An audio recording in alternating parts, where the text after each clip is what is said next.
This is my bike with a Staton friction drive.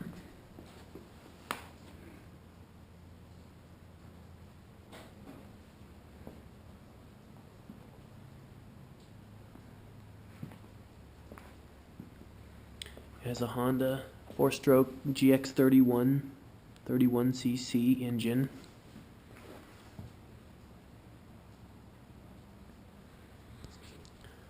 I'm going to start it.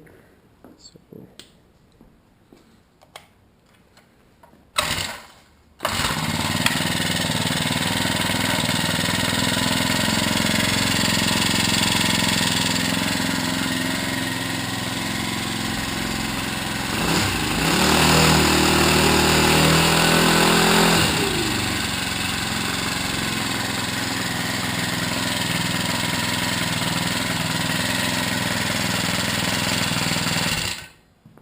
that's how it works.